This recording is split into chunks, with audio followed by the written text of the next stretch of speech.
Oi, gente, boa tarde.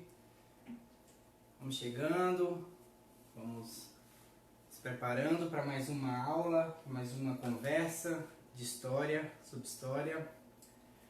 Vou me apresentar inicialmente. Primeiro vai me dizendo aí nos comentários se o som tá bom, se a imagem tá legal, se tá de boa, se tá dando para me ver. E a gente vai preparando aqui esta live, beleza? Já vou pedir para vocês inicialmente, antes de começar a me apresentar o projeto, vou pedir para vocês irem compartilhando essa live, beleza? É só ir lá embaixo, vai ter a opção de compartilhar, como se fosse um meme, uma publicação qualquer, só que é um conteúdo muito importante, que é uma aula do projeto. Então vai lá embaixo, compartilha a live para mais pessoas terem acesso, mais pessoas conhecerem o projeto e a gente cada vez mais crescer. Então, se você também não curtiu o projeto ainda, entra agora na página. Se chegou aqui através de links, através de alguém que compartilhou, se está vendo essa live ou depois vai ver esse vídeo, te convido a curtir a página do projeto do Guia do Vestibulando no Facebook. Nós estamos também no Instagram e no YouTube, só que por enquanto não tem conteúdo no YouTube, mas vão ser adicionados conteúdos lá no YouTube também. E nós temos um grupo no WhatsApp, tá? Então você procure links, lá no Instagram tem, que o pessoal vai deixar nos comentários também, para você poder entrar no nosso grupo do WhatsApp, onde esses conteúdos são trocados, onde essas informações são adicionadas com muito mais facilidade, beleza? Eu sou o professor Daniel, tá? Sou formado em História pela Universidade Federal do Tocantins. Quem acompanhou o projeto nessa primeira semana já me viu na terça-feira. A gente conversou um pouco aqui sobre alguns conteúdos. A gente vai dar sequência nessa discussão. E este é o projeto do Guia do Vestibulando. Tá? É um projeto totalmente voluntário, é uma iniciativa de uma série de professores bacana que decidiram se disponibilizar para ter essa conversa com vocês todos os dias, né, da semana, e até vocês se prepararem com o objetivo de vocês conseguirem adquirir uma capacidade maior, de vocês conseguirem fazer uma prova, por exemplo, de vestibular, muito mais preparados. Certo? Já curtiram? Já deixaram... Compartilharam a live? Se o som tá ok, então a gente pode dar início ao nosso papo aqui. Bom, vamos retomar. História é assim, né? A gente vai sempre retomando no começo das lives, no começo das aulas, aquilo que a gente discutiu na aula passada. Na aula passada, a gente discutiu um pouco sobre o que é história, né? Que é um conteúdo mais introdutório.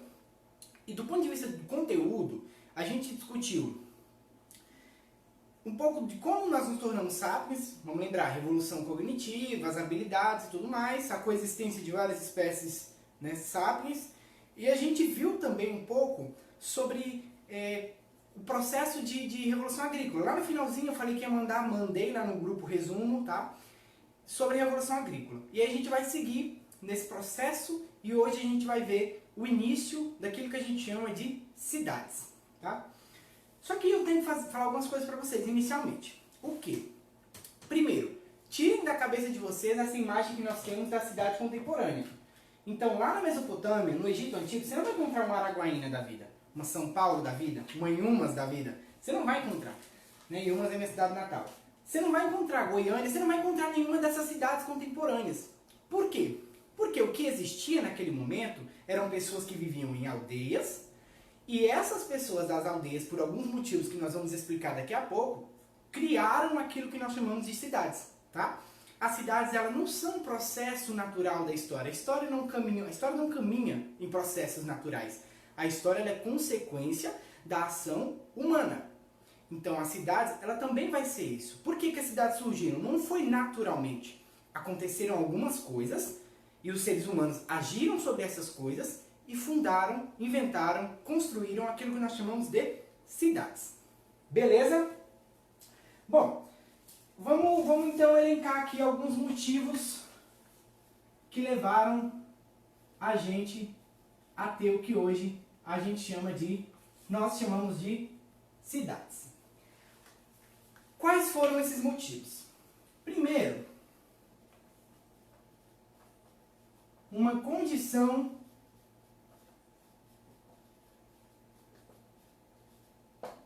geoclimática. Olha só, geografia aparecendo aqui. O que é essa condição geoclimática? Galera, se vocês lembrarem do conteúdo de Revolução Agrícola que eu dei no finalzinho, né, nos últimos minutos e do resumo que eu mandei no grupo para complementar essa live passada, vocês vão lembrar que a Revolução Agrícola ela acontece em diferentes pontos do globo e vai depender do quê? Vai depender da capacidade das espécies de serem domesticadas pelos seres humanos. Lembrou? Pois é, Revolução Urbana, tá? Então vou já dar esse link aqui para vocês. Quando a gente fala de cidade, a gente está falando de Revolução Urbana, também alguns cobram esse nome, alguns falam desse nome, tá? Revolução Urbana. A Revolução Urbana ela não vai acontecer no globo todo, ao mesmo tempo. Ela vai acontecer numa zona muito específica, naquela zona entre os rios Tigres e Eufrates, que a gente chama de Mesopotâmia, e na região do Nilo, que a gente chama de Egito, né, hoje. Então, nessas duas regiões vão surgir cidades. Por quê? Vão surgir cidades aqui e não vão surgir cidades em outros locais. Por conta da condição geoclimática que esses dois ambientes compartilhavam. O que raios é condição geoclimática? Bom, o que essas regiões o que essas regiões tinham? Elas eram regiões muito férteis. Ou seja, você tinha um rio, e um rio muito grande, e um rio que tinha as margens muito férteis e que possibilitava a plantação. Beleza. Só que o que você tem além do rio? E aí é o fator que precisava ser controlado. Você tem uma imprevisibilidade. O que significa isso? Esse rio ele não era só o rio, ele era a chuva, ele era a enchente, tá? Ele era a imprevisibilidade do clima.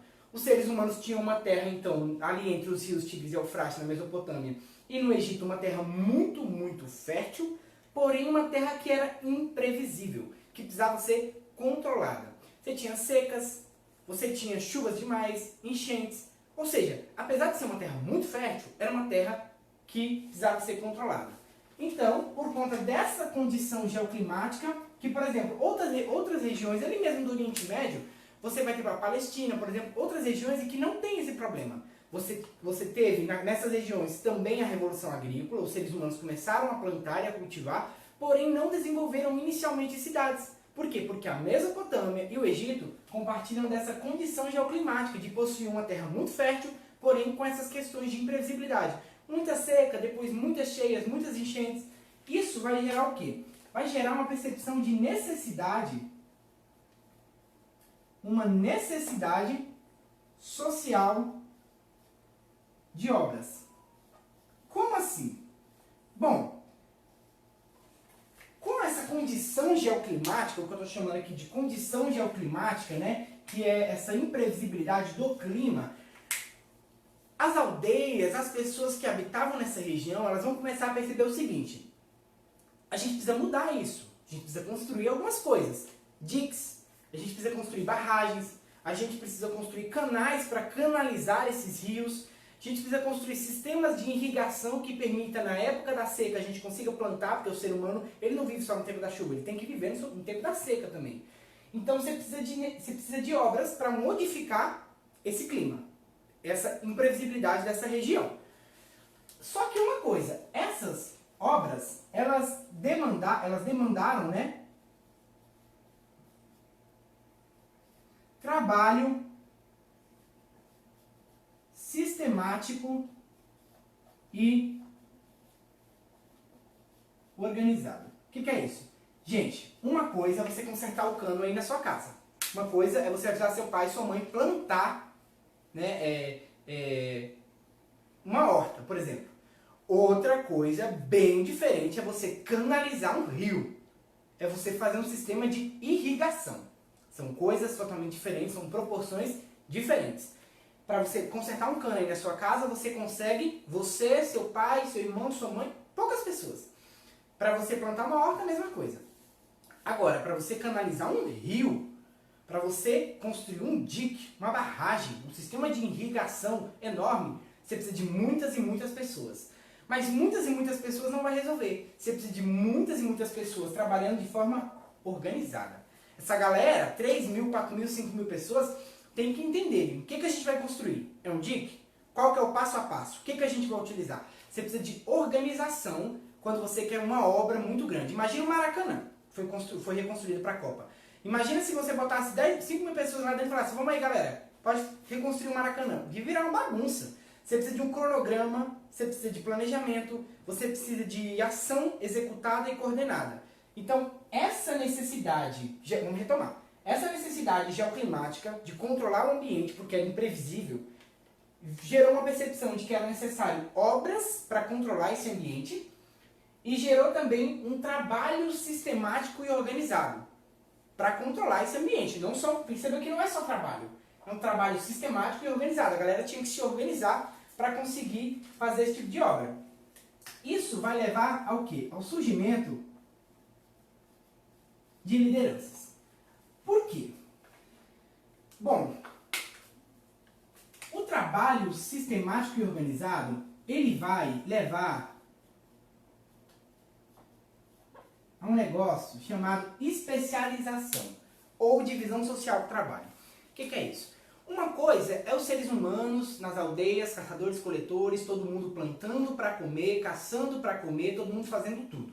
Outra coisa bem diferente é 10 mil, 5 mil pessoas fazendo cada um ou cada grupo de pessoas uma função diferente. Então, um planta, beleza. Um constrói casa, um é artesão, um é pintor, e assim você tem a especialização. As cidades, com essa necessidade de trabalho sistemático e organizado, vai surgir o processo de especialização e divisão dessas tarefas, beleza? Então agora você não tem mais a possibilidade de você produzir tudo que você usa no seu dia a dia. Agora um habitante dessas cidades primitivas, usando primitivo aqui entre aspas, não é descaracterizando, nós vamos explicar isso daqui a pouco, mas dessas cidades iniciais, ele não era mais capaz, como foi o caçador-coletor antes dele, de produzir tudo que ele utilizava no cotidiano. Havia agora uma especialização das tarefas. Ele precisava do artesão, ele precisava da pessoa para construir sua casa, ele precisava da outra pessoa para pintar a sua casa, para construir fazer as suas roupas, beleza? E essa especialização fez com que a cidade se tornasse mais ou menos como uma engrenagem. Pensa aí, se eu tenho uma engrenagem que está girando, se eu tirar de repente uma dessas peças, a engrenagem acontece o quê? Ela para de girar, ela vai continuar girando de forma deficiente, vai levar ao colapso. A cidade é a mesma coisa. Cada uma daquelas peças que estavam girando ali na engrenagem era importante. Então você precisava do artesão, você precisava do pedreiro, você precisava do pintor, você precisava da pessoa que construía roupa, você precisava da pessoa que plantava, você precisava de todo mundo trabalhando para que não faltasse nada a ninguém. Essa população que estava trabalhando e que precisava que isso fosse garantido, foi começando a legitimar essas lideranças. Por quê? Porque como você precisava de alguém para coordenar o trabalho sistemático, você precisava de alguém que falasse assim, não, pode pintar aí, pode construir a sua casa, pode ajudar a gente ali no dia, que não vai faltar comida, que não vai faltar roupa. Isso coube às lideranças. Na Mesopotâmia, que é o segundo tópico dessa aula, a gente vai ver que essa liderança ela foi muito ocupada pelos líderes religiosos dessa região. Então a galera do templo, né, os chefes do templo, eles organizavam esse trabalho de intervenção na natureza e drenagem dos rios, irrigação, ao mesmo tempo em que geraram uma especialização das tarefas e com isso se legitimaram. Porque eles falavam assim, olha, todo mundo agora precisa de todo mundo. Naquele esquema que eu expliquei, né? Se todo mundo precisa de todo mundo precisa de uma liderança, todo mundo foi precisando de uma liderança que garantisse que ninguém ia fugir desse coletivo. É por isso que você tem, então, uma relação das cidades com o poder. Ou seja, as cidades elas vão ficando cada vez mais poderosas no seu interior. Ou seja, se antes você tinha caçadores, coletores, grupos muito pequenos, que conseguiam, como eu falei, todo mundo fazia tudo, todo mundo plantava, caçava, era uma vida mais um pouco livre. Você tinha no começo da questão da agricultura. E nas cidades, você vai ter essa ideia da engrenagem. Todo mundo precisa de todo mundo. Bom, agora eu vou fazer um exercício imaginário. Eu sei que falei pra gente esquecer as cidades do presente, mas vamos fazer um exercício do presente. Imagina só, uma cena. Você indo deitar na sua cama e dormir. Olha uma cena pequena, corriqueira, todo mundo faz isso de noite. Mas olha quantas coisas tem nessa cena, nesse momento, que não foi você que fez. A casa, a sua porta, seu quarto, a cama, o colchão, a luz que você liga e apaga, o ventilador.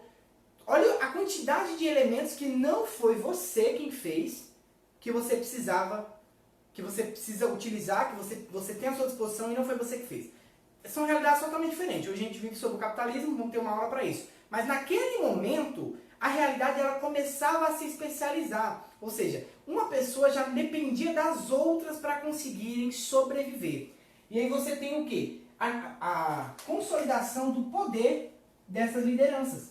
Porque quando eu tenho mais gente dependendo de todo mundo, eu tenho mais pessoas que respeitam o líder que impõe as regras. Por quê? Porque agora você tem que entender que você tem que respeitar o coletivo. Porque se faltar o pedreiro, não tem casa. E aí se faltar a casa, o pintor vai ficar chateado. E se faltar e aí começa uma cadeia de caos. E a cidade ela não é o caos. Ela veio para vencer o caos do clima. Entendeu? Os seres humanos, o resultado dos seres humanos tentando vencer o caos do clima naquela região da Mesopotâmia e do Egito geraram as cidades. Com essa consolidação, né, desse poder das cidades, você tem uma especialização, como eu falei, e aí, gente, você tem o surgimento de algumas funções que são essenciais. Bom, se a cidade agora é uma engrenagem, eu vou voltar nesse exemplo algumas vezes, você tem agora a possibilidade de surgir funções que não estão ligadas à subsistência. Ou seja, no tempo do caçador-coletor, lá nos antigos Homo sapiens, você não tinha a possibilidade de uma pessoa falar assim, ai, eu quero me dedicar ao direito, eu quero estudar letras, eu quero ser soldado. Não tinha essa possibilidade. Por quê? Porque o grupo de caçadores e coletores, todo mundo fazia tudo. Aqui na cidade, não. Agora todo mundo depende de todo mundo, é diferente de todo mundo fazer tudo, todo mundo faz uma função e todo mundo depende de todo mundo. Então você tem o surgimento de algumas funções que cuidam do coletivo. O soldado vai surgir nesse momento, tá? A figura do soldado, daquele que patrulha os caminhos e que guarda a cidade. A figura do escriba, ou seja, a pessoa que detém o conhecimento sobre as letras, sobre a escrita. Nós vamos ver como a escrita é importante. O surgimento, por exemplo, de uma série de outras funções, funcionários públicos do governo, o próprio rei, o próprio sacerdote, que não tem nenhuma função específica, mas que zela pelo todo, teoricamente, certo? Então você tem essa especialização que vai levar a essa série de funções específicas para cuidar do todo. Bom, eu preciso falar ainda desse elemento aqui, o comércio. Se na Revolução Agrícola eu falei que não existe um elemento que espalha ela é algo mais ou menos que vai acontecendo dependendo das espécies das plantas, na Revolução Urbana, o comércio ele é o elemento que vai expandir o ideal de cidades. Por quê? Cara, você tinha agora todo mundo dependendo de todo mundo. E você tinha muitas pessoas ali. E essas regiões, elas tinham carências naturais, porque nem toda região não tem tudo. Carências de algumas matérias-primas. O que acontecia? Agora, você tem a figura do comerciante. O comerciante, ele sai da cidade para ir buscar em outra região aquilo que falta na cidade. Só que aí, quando ele chega lá e ele encontra aldeias, por exemplo, grupos humanos que não estão ainda vivendo em cidades, porque as cidades é muito localizada na região da Mesopotâmia nesse começo e no Egito, ele precisa convencer essas pessoas além de tirarem, por exemplo, a madeira, além de tirar a madeira que eles precisavam, tirar além para poder vender para ele. O comerciante, então, quando ele conseguia convencer esses grupos, ele gerava uma modificação na vida dessas pessoas. E aí você tinha novas cidades nascendo. Então, segundo Jaime Pinsky, o comércio foi um importante veículo de expansão das cidades. Beleza? Entenderam a relação do comércio com a expansão das cidades? Por conta dessa necessidade de matérias-primas. E a figura do comerciante também se encaixa naquilo que eu expliquei do escriba, do soldado, ou seja, só é possível surgir essas figuras que não se ocupam com uma função de subsistência básica, como plantar, caçar ou colher. Por quê? Porque agora você tem todo mundo dependendo de todo mundo. Agora tudo bem você se dedicar a uma função como essa do comércio. Agora o caçador-coletor ele não fazia isso. Por quê? Porque ele era parte de um grupo em que ele tinha que fazer tudo. Na cidade o modelo já é outro. Beleza? Você que está chegando agora e está reclamando que eu estou apagando rápido aqui, é só você, eu já falei isso na outra live e eu vou voltar. É só você, no final, pausar as lives, né, no momento do quadro, se você desejar, e aí você escreve, porque aqui tem que ser mais rápido por conta dos minutos que eu tenho. Bom, cidades, né, elas iniciaram um processo chamado de civilização. A gente precisa entender que a civilização ela não é nem um elogio e nem pré-civilizado é uma crítica ou uma coisa negativa. O que essas coisas são? São conceitos históricos para descrever momentos da história. Por quê? Porque muitas vezes o civilizado soa como uma coisa muito positiva e aí ele é retirado desse contexto inicial. O que eu vou fazer aqui é descrever alguns elementos para você entender.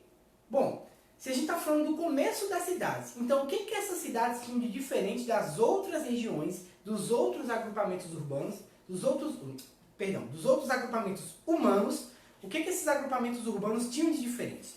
Para serem chamados de cidades, ou seja, para serem um processo de civilização. Vou trocar de cor aqui. Primeiro, essas cidades, né, esse processo de civilização, ele precisava de uma organização política formal. Ou seja, você precisava ter uma organização política formal. Era necessário ter líder político, era necessário ter uma regra e essa regra ser conhecida pelo grupo que formava as cidades. O que caracteriza ainda esse início da civilização, essas cidades iniciais?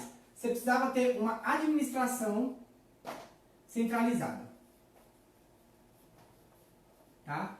Era necessário você ter o surgimento, foi necessário para o começo das cidades você ter o surgimento de uma figura centralizada. Lembra do líder que surge a partir da coordenação das tarefas, vai ganhando legitimidade e tudo mais. Essa administração centralizada foi um dos diferenciais para os agrupamentos urbanos. Além disso, você precisa ter um negócio que é o corpo de sustentação do poder. Que é isso? Bom, você precisa ter um grupo, ou uma classe, ou uma série de pessoas responsáveis por sustentar esse poder. Como assim? Galera, uma coisa é você viver 20 pessoas no meio da natureza, caçando, plantando, colhendo. Outra coisa é 2.000 pessoas, 5.000 pessoas, 10.000 pessoas viverem agrupadas numa mesma região. Elas precisam ter elementos, elas precisam entender, respeitar as leis para conviverem, elas precisam ter conhecimento de qual é o papel delas dentro daquele sistema, e além disso, o governo, a administração centralizada, ela precisa sustentar esse poder, sabendo o que cada uma vai ter que contribuir, quanto cada uma vai ter que contribuir, como cada uma vai ter que contribuir. Não é uma bagunça. Essas cidades iniciais, elas precisaram ter esse corpo de sustentação, que foi a igreja, né, no caso... Perdão, igreja é anacrônico. Os templos religiosos que foram o surgimento dessas... lembra que eu falei dos escribas, pessoas que controlavam as letras. Por quê? Porque é necessário para as cidades terem um sistema de escrita. Tá? É essencial ter um sistema de escrita. Nós vamos ver por que a escrita foi o diferencial que possibilitou essa revolução urbana. Além da escrita, a cidade ainda precisava, ou melhor, a civilização, para você ter uma cultura civilizada, iniciar esse processo de civilização, você precisava ter o quê? As cidades. Não existe civilização sem cidades. Beleza? Por que não existe civilização sem cidade?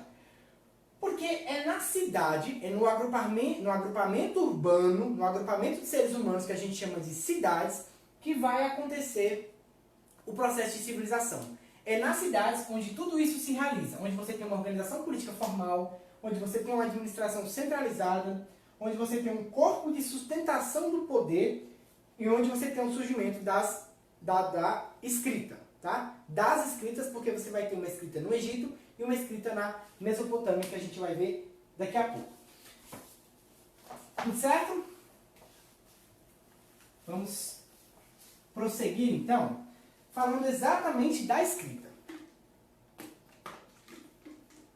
Imagina aí como seria se você vendesse uma casa para alguém e de repente essa pessoa voltasse anos depois e dissesse assim, não, na verdade, melhor, uma pessoa vendesse uma casa para você, ela voltasse anos depois dizendo que na verdade ela te alugou a casa. E aí se você fosse na repartição pública e aí não houvesse um documento para comprovar essa venda, como que você ia fazer? Você não ia fazer, né? Você ia ter um prejuízo. Então o que acontece? A escrita, ela possibilita a coexistência de um número muito grande de pessoas. Por quê? Porque de acordo com que você foi tendo mais pessoas, e aqui, mais pessoas significa nesses sistemas de cooperação, tá? Ou seja, nas grandes obras, nas grandes cidades, nos grandes impérios, como nós vamos ver daqui a pouco na Mesopotâmia, no Primeiro Império, enfim. Mais pessoas vai, consequentemente, gerar o quê? Mais informação. E um negócio que foi essencial, mais números. Por quê? Pensa só aí no seu dia a dia o tanto de números que nós temos no nosso dia a dia. Né? A gente tem um monte de quantificações. É o preço disso, é o preço daquilo, é a quantidade disso, a quantidade daquilo, é o canal. Olha o tanto de número. O número está presente no nosso dia a dia, porque nós somos seres urbanos. Né? E a cidade, ela inaugura a presença desses números no dia a dia do ser humano. Por quê? Porque o ser humano, caçador, coletor, e eu vou sempre voltar neles, porque eles são os anteriores às cidades, eles não precisavam, por exemplo, saber quantas maçãs tinham na árvore. Eles não precisavam saber quantas laranjas tinham na árvore. Eles tinham que saber como pegar aquelas laranjas, aquelas maçãs, quando era um outro tipo de conhecimento. Com as cidades, ou seja, mais pessoas vivendo juntas, mais pessoas agrupadas, você tem uma quantidade de informação muito grande relacionada a quem são essas pessoas, seus parentescos, o que elas fazem, como elas vão contribuir e quanto elas vão contribuir. Para você arrecadar impostos para manter uma grande cidade, 2.000 pessoas naquele momento, 3, 4.000 pessoas, é impossível você não ter o controle desses números. Você precisa ter o controle desses números, senão você acaba fazendo uma administração ineficiente. E os seres humanos então perceberam que as pessoas naquele momento, né, que estavam agrupadas, elas perceberam o quê? Primeiro, uma incapacidade da tradição oral. Galera, a tradição oral ela tem que ser respeitada, porque muitas culturas sobreviveram através da tradição oral, mas para as cidades, como nós estamos estudando aqui, ela é incapaz de manter um agrupamento muito grande, como 2, 3, 4, 5 mil pessoas. Por quê? Porque a tradição oral tem um limite, que é o limite da memória. Ou seja, eu vou contar para você, digamos que nós vivêssemos uma tradição oral, vou contar para você as regras até onde a minha memória lembra. Você vai contar para outras pessoas as regras até onde a sua memória lembra. E aí as regras elas vão se perdendo, elas vão modificando de acordo com o que cada um vai contando. Então a tradição oral, ela funciona para outros tipos de cultura, que são válidas, legais e ser estudadas. Mas para as cidades, a tradição oral não consegue comportar um grande número de pessoas, tendo que coexistir e tendo que depender, lembra lá das cidades, né? Como cada um dependia do outro. Isso não vai ser conseguido, isso não vai dar para legislar com a tradição oral. Percebeu-se também a necessidade do quê? De um esforço consciente. Esforço consciente para quê? As regras, as leis para você conviver em uma cidade, eles perceberam que não dá para você querer que esse esforço seja natural, que não seja um esforço, melhor dizendo. Que uma pessoa nasça numa cidade e já saiba qual é as regras do grupo. Isso não existe. Porque a pessoa precisa ser ensinada, precisa haver um esforço consciente para que a pessoa entenda qual é a regra. E aí precisa existir, lembra? Por isso que surgiu os soldados, o corpo de lei, o escriba, para você ter um esforço de produzir, armazenar, guardar essas leis para que a pessoa, para que o ser humano pudesse ter contato com elas. Quando nasce uma pessoa, no nosso caso, no nosso exemplo, a gente não nasce sabendo o que pode e o que não pode fazer. A gente vai aprendendo de acordo com os constrangimentos que a gente vai vendo, vai tendo, vai presenciando, a gente aprende a se encaixar dentro dessas leis. Essas leis a gente deve questionar? Deve, é passível de questionamento. A gente pode questionar a injustiça de uma ou outra lei. Mas no momento que eu estou mostrando para vocês é que esse corpo de leis, que existem hoje, muito diferente, e que surgiu lá nas primeiras cidades, resultou de uma constatação de que precisava de um esforço consciente para você inserir essas pessoas dentro do grupo, dentro das leis do grupo. Além disso, percebeu que havia uma necessidade de superar uma limitação, que é essa limitação da tradição oral. Gente, eu vou dar um dado para vocês aqui. Revolução Agrícola de 12 mil anos atrás. Então, tem 12 mil anos atrás. 12 mil anos antes de Cristo. Até 5 mil anos antes de Cristo, você não tem as cidades. Por quê? Porque você não tem como superar esse problema. Você tinha agricultura, as pessoas da Mesopotâmia sofriam com esse problema da imprevisibilidade do clima, no Egito também. Mas você não tem como superar. Como que as pessoas superaram? Com a invenção daquilo que a gente chama de escrita. A escrita, então, ela é o que permite, ela é um dos elementos que permite superar essa limitação e conseguir um agrupamento mais e maior de pessoas. A escrita, gente, ela possibilita uma relação com o conhecimento no qual você pode ampliar esse conhecimento, difundir, aprofundar e fazer uma série de outras coisas com esse conhecimento. Que conhecimento é esse? O conhecimento econômico, o conhecimento social, o conhecimento das leis. Ou seja, você, por exemplo, você não sabe, e provavelmente ninguém vai saber te falar de memória, quanto estava a cotação do dólar, sei lá, do ano repassado, do ano 3 anos atrás. Ninguém vai saber de cabeça. Mas nós temos acesso a essa informação, se a gente for buscar, o Google mesmo te dá essa informação. Por quê? Porque nós temos a possibilidade de escrever essa informação. Então, a escrita, ela foi um passo decisivo naquilo que a gente chamou de revolução urbana.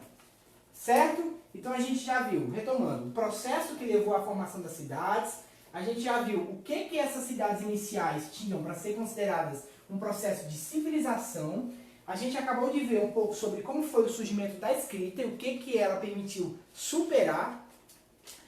E agora, com todos esses dados, com todas essas informações, a gente vai passar de fato a primeira civilização, né? Que foi uma civilização que foi as cidades, enfim, que foram as cidades na região da Mesopotâmia.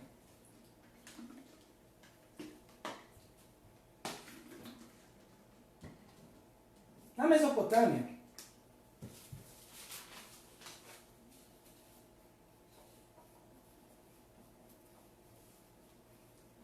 Mesopotâmia quer dizer terra, né, entre rios, e esses rios são o rio Tigre e o rio Eufrates. É uma região que mais ou menos você deve conhecer. Né? A Mesopotâmia, quando a gente fala de história antiga, aquela imagem do mapa da Mesopotâmia, ela vem na cabeça da gente. Então, há 3 mil anos antes de Cristo, você tem o quê?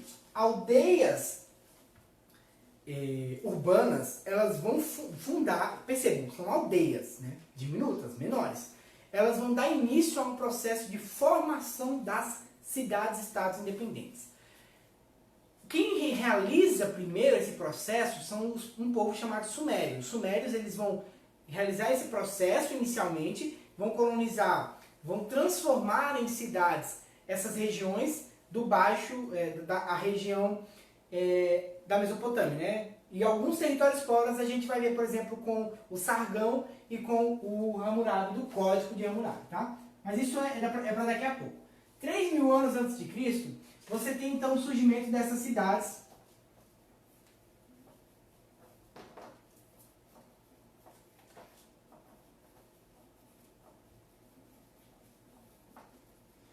Cidades-estados independentes. Como que é esse processo de surgimento dessas cidades-estados, professor? Vou explicar agora. Inicialmente, você vai ter uma proeminência dos templos, ou melhor, né, dos líderes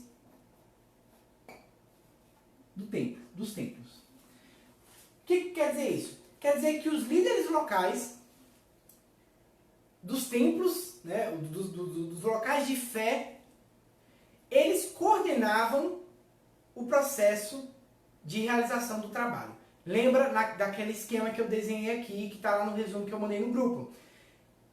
Esse trabalho social era muito grande, precisava de uma coordenação. Na Mesopotâmia, quem coordenava e quem foi aglutinando o poder foi, primeiramente, o líder do templo local. Então você tinha o templo e ao redor, em torno do templo, você tem a especialização das tarefas, as pessoas vão se especializando, as pessoas vão contribuindo com o templo, e o templo ele vai gerindo essa engrenagem das cidades na Mesopotâmia. Isso explica o porquê, que nós vamos ver daqui a pouco, a religião tem um papel muito importante na vida dos mesopotâmicos. Tá? Eles interpretam o mundo a partir de uma ótica totalmente religiosa. Mesmo quando acontece, por exemplo, um segundo momento, nessa formação das cidades-estados, que é o surgimento de líderes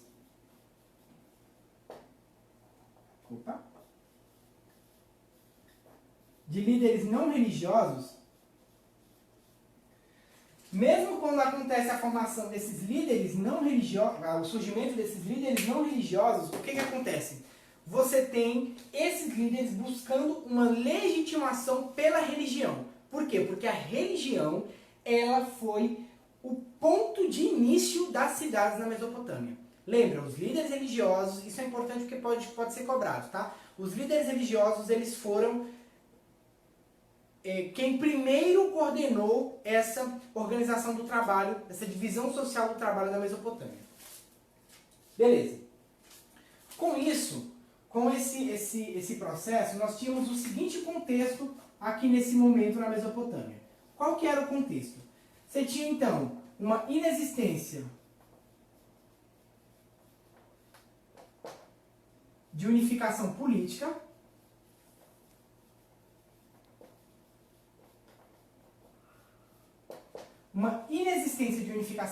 ou seja, eram cidades-estados independentes que se formaram a partir dos templos locais e aí estavam muito voltadas para aquele deus, né, para aqueles deuses do templo, do panteão, e não tinham muita unidade política, não havia unidade política nesse momento. Só que, além disso, você tinha uma interdependência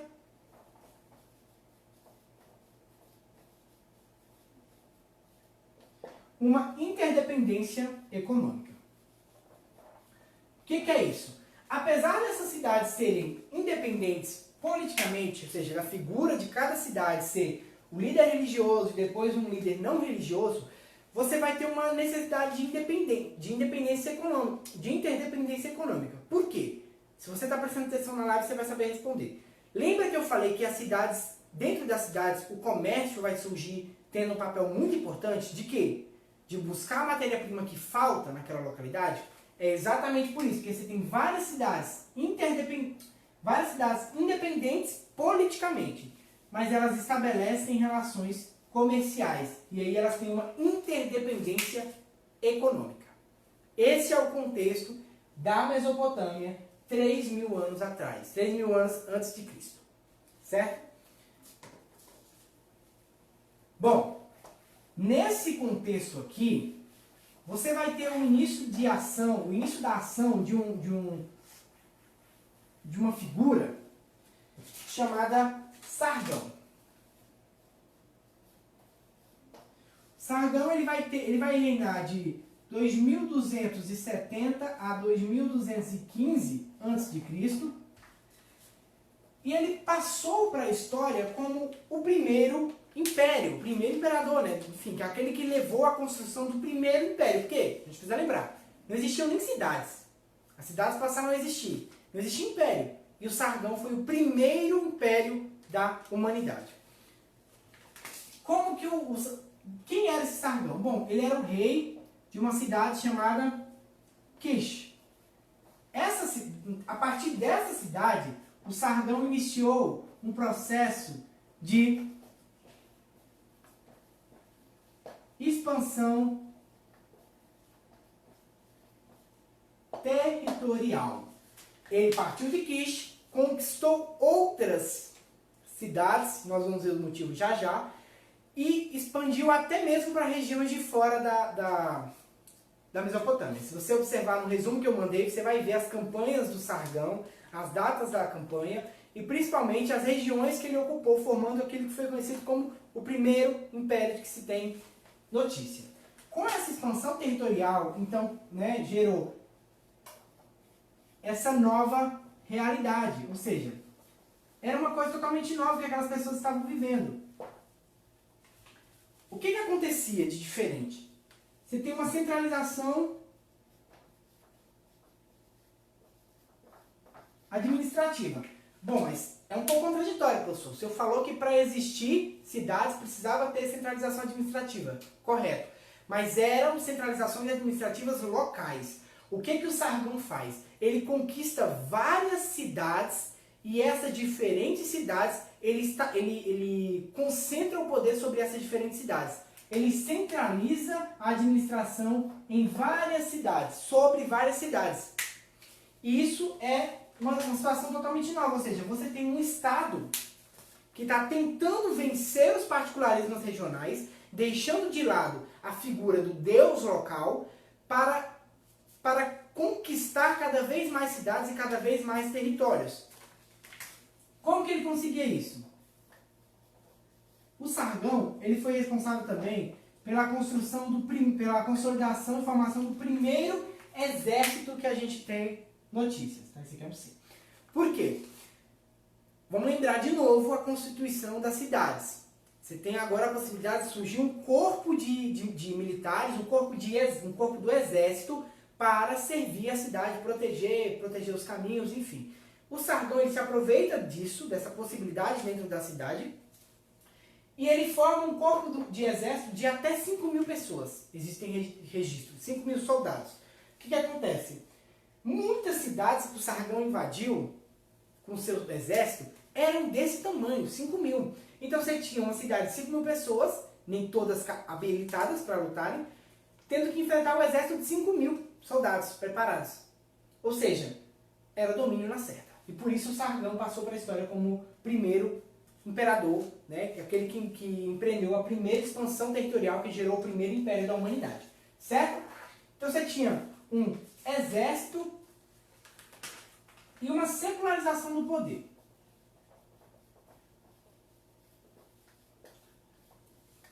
Como assim? A religião deixa de ser importante? Jamais. Na Mesopotâmia, isso não vai acontecer. Porém, essa secularização do poder, ela está referida a um momento em que o centro da vida econômica deixa de ser o templo e passa a ser o palácio do imperador, passa a ser a morada do imperador. Tá? Ele passa a ser a figura principal. Só que ele busca legitimação na religião. A gente vai ver isso muito claramente no Código de Hammurabi daqui a pouco. Mas os imperadores, eles buscam a narrativa... Sabe, eu vou fazer um exemplo aqui totalmente, preciso que vocês entendam, só para deixar claro. Não tem nenhuma relação, mas vamos... Sabe os reis, lá na Idade Média, os príncipes locais, eles sempre buscam uma legitimação na religião. E é exatamente esse, é o cristianismo, é outra coisa. Mas é apenas para vocês conseguirem visualizar esse processo. Apesar de serem autoridades seculares, ou seja, não tem vinculação direta com a religião, com o templo local, com o deus local, os reis da Mesopotâmia buscam essa vinculação com a religião. Por quê? Agora eu vou perguntar para vocês. Por quê? Qual que é a importância da religião na história da Mesopotâmia? Se você está prestando atenção, você vai conseguir responder. Por quê? Porque a religião ela está dentro do processo de formação das cidades. Os líderes religiosos na Mesopotâmia foram os primeiros coordenadores dos trabalhos que eram necessários serem realizados. E aí eles adquiriram uma importância, uma legitimação frente ao povo e adquiriram uma autoridade. Beleza? Esse então foi o grande feito de Sargão ali em 2270 a 2215 a.C. Né? Principalmente a formação, a centralização administrativa, vencendo os particularismos regionais, um exército, que é também o primeiro da história, segundo os registros, e uma secularização do poder, o que não é o mesmo de falar que ele separou o poder, o Estado da religião, como bem mais tarde viria a acontecer no Ocidente. Bom, seguindo, a gente tem agora um cara que ficou famoso mais pelo que ele, né, enfim, pelo código que ele elaborou do que por qualquer outra coisa, que é o Hammurabi, que reinou de 1792 a 1750 a.C. Tá? Quem foi o Hammurabi? Ele foi um rei da Babilônia, que durante seu reinado reinou num império de mais ou menos 1 milhão de pessoas. A Babilônia era a maior cidade do mundo nesse período. E o Hammurabi, ele vai entrar para a história através do código. Você já deve ter ouvido, é o Código de Hammurabi, deve ter visto o desenho, a imagem nos livros didáticos. Esse Código de Hammurabi, ele nada mais é do que... Existe uma discussão muito profunda sobre esse código, né, na historiografia. Algumas pessoas apontam que ele é totalmente revolucionário, que foi o primeiro código de leis escrito. Outras pessoas falam, não, na verdade, você tem um processo em que esse código, na verdade, representou uma unificação das leis locais. É nessa tradição que eu vou me filiar, tá? Que foi a tradição do Jaime Pinski, por exemplo, que apresenta no livro dele, que eu utilizei para preparar essa aula. Então, o código de Hammurabi, ele é, na verdade, um fruto da expansão militar de Hammurabi. Ele expande o território mesopotâmico, o território babilônico, ele centra a administração em Babilônia, e a partir da Babilônia ele vai expandindo as suas terras e ele tem contato com diversas outras cidades, com diversas outras regiões e diversos outros povos. E o código, ele é exatamente a unificação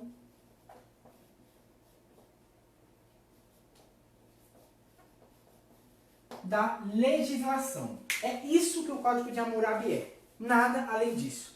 Ele não tem nada de muito inovador. O grande passo, o grande diferencial, aquilo que ficou para a história é que foi o primeiro código escrito, porque nós estávamos no começo da escrita, então é o primeiro código escrito que procurou unificar e sistematizar a legislação. Beleza? Vamos examinar então alguns pontos desse código, tá? Primeiro, apesar de ser um código feito por Hammurabi, por um rei que não tinha vinculação direta com a religião, não era nenhum líder religioso, né, nenhum líder do tempo, você tem o início do código, ele começa da seguinte forma. Deixa eu pegar aqui para vocês. Ele começa assim, ó, abre aspas. Cadê? Apresenta o seguinte, abre aspas, que os deuses Anu, Enil e Marduk, que são do panteão mesopotâmico, nomearam Hammurabi na terra para fazer justiça sobre seu nome. Perceba, o Hammurabi, ele busca no início do seu código legitimar, ó, isso que está vindo aqui, que vai vir aqui, que é o código, ele não é meu, ele é um código legitimado, mandado pelos deuses. Apesar de, na verdade, ser fruto da unificação, no momento de escrever, de cravar o que era aquele código, ele busca uma legitimação na religião. Além disso, você tem outros elementos que você pode estabelecer de análise desse código. Primeiro, também não é um código nada de muito revolucionário. Por quê? Porque é um código que é feito a partir da divisão das classes. Ele parte do princípio de que existem classes naturalmente, e aí você tem os ricos, o povo e os escravos. E essas classes, elas permeiam todo o código, porque quando acontece crimes de uma classe para outra, uma classe mais baixa para outra mais alta, a punição ela é muito mais severa. Porque parte do princípio de que existe uma hierarquia que precisa ser respeitada. Além disso, você tem, por exemplo, a questão das terras. É muito interessante isso. As terras, ele aponta que existem 3 tipos de terra. A pertencente ao Estado, a pertencente ao templo, perceba como o templo tem proeminência, e a pertencente aos particulares. E aí dentro do Estado você tem uma série de divisão de formas como o Estado pode arrendar a sua terra para outras pessoas. E o comércio é outra variável que eu queria destacar dentro do código. Por quê? O comércio urbano, o comércio nas cidades, ele vai ser muito importante e ele vai demandar uma legislação muito enérgica do Código de Hammurabi. Hammurabi vai perceber que ele precisa legislar sobre o comércio para conseguir... Lembra da importância do comércio, né? Não vou retomar aqui, eu já expliquei anteriormente. Mas percebendo essa importância do comércio para manter a cidade, ele vai perceber que precisa legislar sobre o comércio. E aí ele vai estabelecer regras, o preço dos produtos, ele vai estabelecer regras sobre como deve ser feito esse comércio, enfim, uma série de outras questões, como por exemplo os valores dos aluguéis das terras, as regras dos trabalhos, os salários e as normas de convívio dentro desse comércio. Esse é o Código de Hammurabi. E ele passa para a história exatamente como isso, tá? Como um código de unificação das leis a partir da expansão que o Hammurabi realizou. Bom, tudo isso, tanto o Hammurabi como o Sargão, eles só conseguiram realizar tudo isso, todo esse processo de expansão, por conta do desenvolvimento da escrita na Mesopotâmia. Tá? A escrita na Mesopotâmia, ela vai se desenvolver para o processo que a gente chama de escrita cuneiforme, né? Que é aquela escrita em cunha, na argila, aquele processo que vocês já devem conhecer, que tem aquelas placas enormes e aquelas cunhas assim cravadas. Aquilo ali é a escrita cuneiforme, você usa uma cunha para cravar na argila. Hoje a gente olha para aquilo e a gente fala assim, meu Deus do céu, eu não sei o que está escrito aqui. A gente não sabe mesmo, a gente não domina os códigos dessa língua. No entanto, ela foi muito, mas muito, muito essencial. Por quê? Porque ela possibilitou exatamente a capacidade de manter uma cidade tão grande quanto a Babilônia, ou a capacidade de expandir o território e de manter esses povos sobre o seu domínio, como fez Sargão. Bom, só que essa escrita, ela tem 2 fases. Uma primeira fase, ela é aquilo que a gente chama de sistema parcial. O que é um sistema parcial de escrita?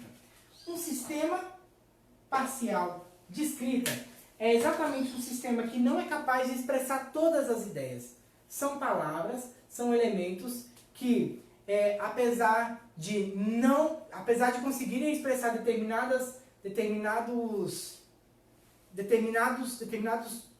pensamentos, não conseguem expressar todos esses pensamentos. Certo? Por exemplo, números. Os números são um elemento, são uma linguagem parcial. Eles não conseguem, por exemplo, não vão conseguir fazer um poema em números. Por quê? Porque ele é para um tipo específico de conhecimento. Beleza? Esse era o tipo de escrita cuneiforme. Você tinha símbolos muito específicos, você tinha imagens muito autoexplicativas. Mas imagina só, você fazer um grande número, um texto muito grande. Era impossível, porque você tinha muitos desenhos, muitos ideogramas, sabe? Era uma coisa muito mais visual. E isso aumentava a quantidade de elementos dentro dessa língua, tornava o público dela muito diminuto, muito pequeno, e ela praticamente era usada para registros econômicos, para listas, nada muito especial. No entanto, de 3.000 a 2.500 a.C., perceba, antes de Sargão e antes de Hammurabi. Por quê? Porque a língua ela foi essencial para esses dois conseguirem se desenvolver e desenvolver as suas realizações. A língua ela começa então a ser o sistema que a gente fala de sistema parcial, ou sistema completo. O que é um sistema completo? de língua, né? Um sistema completo.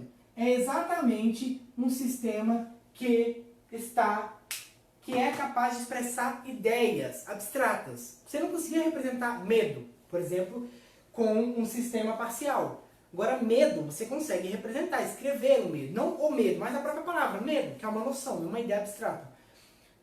A escrita cuneiforme, o principal ponto dela foi que ela começou a registrar sons. A partir do registro de sons e da combinação de diferentes sons, você consegue escrever ideias. E aí os ideogramas, que eram 2.000 e poucos, passaram a ser reduzidos a 600. Eu sei que ainda é muito, a gente tem um alfabeto muito menor que isso. Porém, esses 600 já tornou essa língua muito mais popular e agora você tinha, por exemplo, decretos eram escritos nessa língua, oráculos, textos religiosos e, principalmente, códigos, né, civis e cartas também. Cartas eles eram escritos, o que significa que a língua se popularizou. Tá? Bom, estamos com quanto tempo de live? 50? Bom, vamos retomar alguns pontos aqui.